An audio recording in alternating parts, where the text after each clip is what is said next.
Cartoon Network's history for the past decade has been one of the most confusing networks to follow as far as their shows and scheduling goes. And as someone who grew up on Cartoon Network, I can't help but feel an immense gut-wrenching sensation whenever I take a look at the program today. I mean, hell!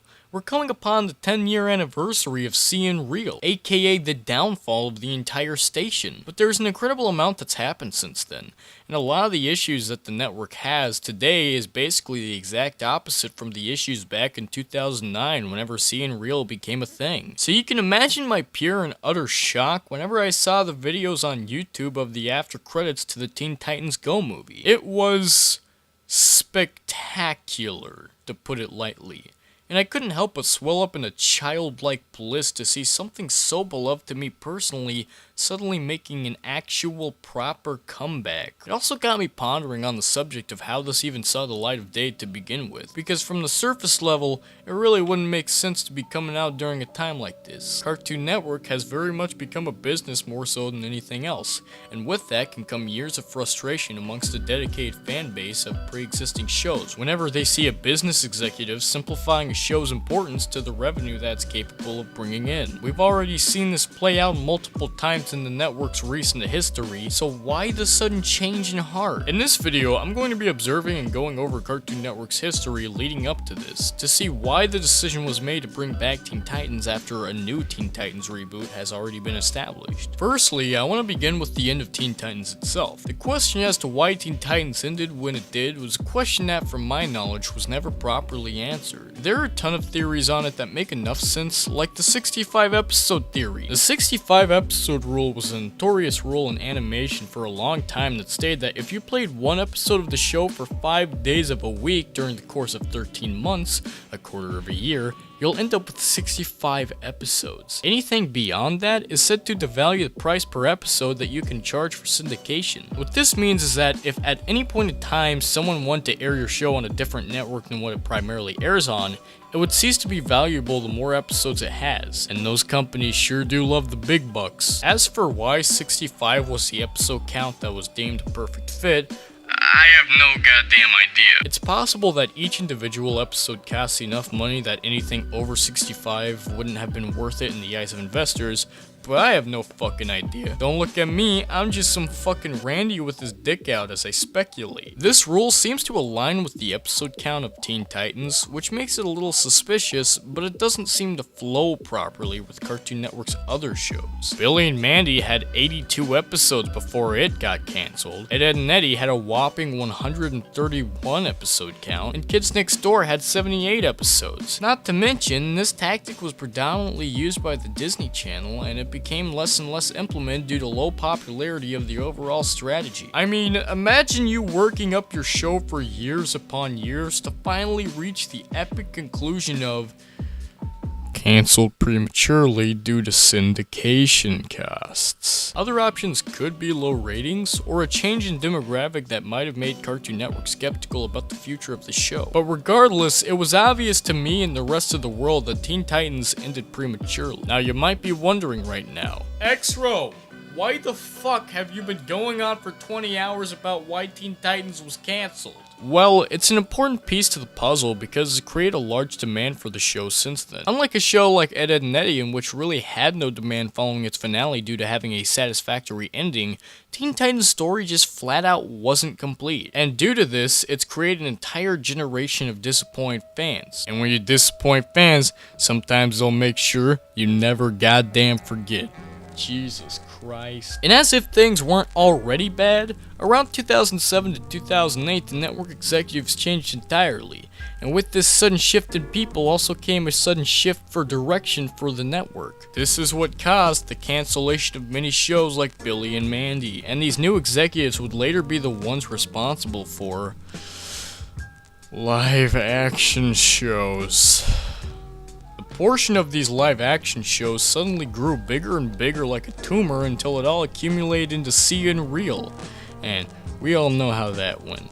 No need to cover that press any further. To recover from this hard blow to the stomach, Cartoon Network basically retracted all of its live-action television in favor of brand spanking new cartoons in 2010. This period of time is what many people typically refer to as the renaissance of Cartoon Network, and it's very easy to see why. It's because even though Cartoon Network didn't have the best line in cartoons, they were still willing to experiment to see what all was a hit and what wasn't. Over the years of 2010 to 2012, we would see the rise of legendary cartoons like Adventure Time, Regular Show, and even The Amazing World of Gumball. Whatever your opinions are on these shows, you can't deny that their legendary status wasn't earned. I mean, these shows are the shows that pulled Cartoon Network out of a deep pit of depression. Adventure Time can basically be credited for single-handedly doing it all since it came out first. But even then, whenever Cartoon Network revitalized itself, it still wasn't enough to bring Teen Titans back. In fact, if anything, Teen Titans was even further from being picked back up than what it was beforehand. Even though Cartoon Network was creating some new classics, it was plain to see that these classics were just a new generation of cartoons entirely. And within every new generation of cartoons, certain trends just tend to die. Like how more comedic shows of the 70s took a backseat in the 80s with the rise of action shows like He-Man,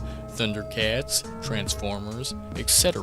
Or how when the 90s rolled around, comedy would become the forefront of animation again, but this time it was predominantly gross-out humor and slapstick humor rather than whatever the 70s were. Was the 70s like gag humor or some shit? I don't fucking know. I didn't pay enough attention to that generation of cartoons. Likewise, in the 2010s, action shows just kinda died from the network. Symbiotic Titan didn't even last a year. You'll such minutes match. Generator Rex went in the fucking garbage. I've never been entirely sure why action cartoons died during this era.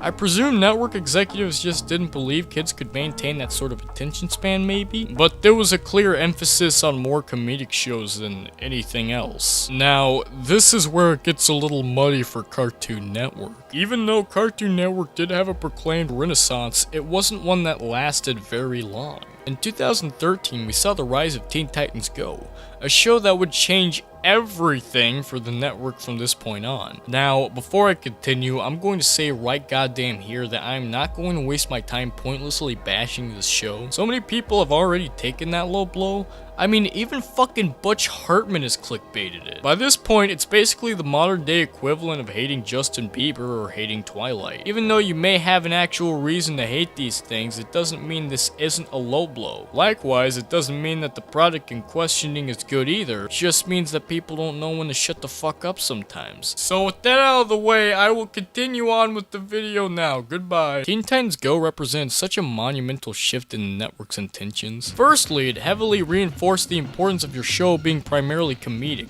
as Cartoon Network at the time heavily promoted comedy shows. Secondly, it brought back a darker, much more sinister era of Cartoon Network in which they mindlessly began rebooting a lot of their older classics based on the potential merchandising, something that still affects the network to this day. I went more into depth with this in my reboots video, so if you want to watch that, then go ahead to understand the full scale of how badly they handled most of these reboots. But most, if not all these reboots, were made very hastily by people who didn't understand the appeal of or didn't appreciate the original source material, and in doing so essentially neutered these shows. Since Teen Titans Go was its own thing and was able to embrace the fact that it was its own thing, it, in my opinion, did a much better job at what it was trying to do than every other reboot. But that still doesn't begin to express my massive disappointment that Teen Titans wasn't able to receive the proper reboot. And with Teen Titans coming back in the way they did, it began to give off the impression that maybe there just wasn't a place in the world for classic Teen Titans to ever make a comeback. This was followed by the 5 stages of grief, as I slowly had to accept that one of my favorite childhood properties of all time just wouldn't make it in the modern run of things. Until Samurai Jack, that is. Samurai Jack proved that there was indeed an appeal in these older brands making a return in their original format. And wouldn't you know it, this wasn't a choice Cartoon Network made either, but rather Adult Swim. Adult Swim proved that there was potential in just returning these classic shows in the way they were packaged. Not only that, but by doing this could also tap into an entire market entirely. I mean, nostalgia is one of the most marketable things nowadays. This definitely helped fans have more hopes that maybe there were older mediocre shows that would see a return in a way as graceful as Samurai Jack did. But on top of that, the guys working on Teen Titans Go opened up a portal in which Teen Titans for a short period in time was actually playing on Cartoon Network's usual schedule. This is something they absolutely did not do beforehand. So to see this happening for the first time in Cartoon Network history was absolutely surreal, to say the least. I mean, you have to take into consideration how hesitant Cartoon Network was when it comes to making these decisions. Yeah, they experimented a lot in the early 2010s, but by the time 2015 rolled around, Teen Titans Go inhabited over 70% of the channel's schedule. They also have been continually ignoring creators who actively have been trying to return to the station to reboot their own creations.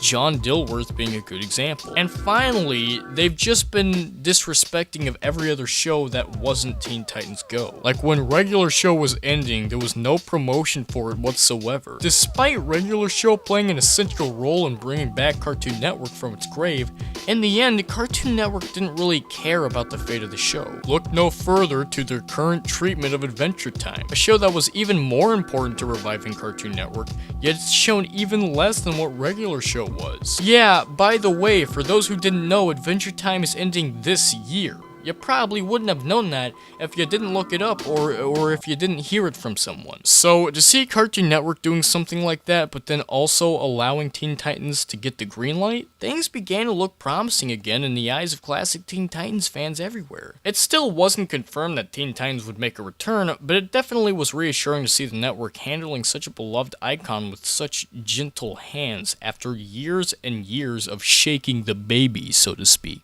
My own personal theory as to why it happened is that the network probably saw how successful Samurai Jack's final season was, and by combining that show's success with their already most successful show on the network, it would probably be like mining fucking gold. Finally, we reached the turning point of it all. Teen Titans Go to the movies. But I'm trying to figure out how we get them to have Pokemon go to the polls. The movie signified several things, like it being the first theatrical Cartoon Network movie since the Powerpuff Girls movie all the way back in 2002. But before the movie's premiere, Tara Strong herself tweeted that if the movie did well, Cartoon Network will bring back the 6th season of the Titans. Wrong Titans. Sorry buddy, try again. And now that the movie itself is out, we finally reached the boiling point of it all. The after credits sequence of this movie now teasing that this indeed is a very real possibility. Finally, after 12 years of fans trying to revive their beloved show, we can finally rest. Teen Titans might just be making a comeback after all these years. All I can recommend is that, if you're able to, maybe support the Teen Titans Go movie so that someday soon we may be able to see this become a reality. It's definitely been interesting to dive into the history of how this was all possible to begin with, and if Cartoon Network is able to do the continuation justice, then I'll give them all the credit they deserve. But I mean, hey, at the very least, no matter what, it can't be as bad as the new Kim Possible live-action movie on the Disney Channel, right? This has been Exro, telling you to whip out your cocks to show your appreciation for the Teen Titans. And good night, Chicago.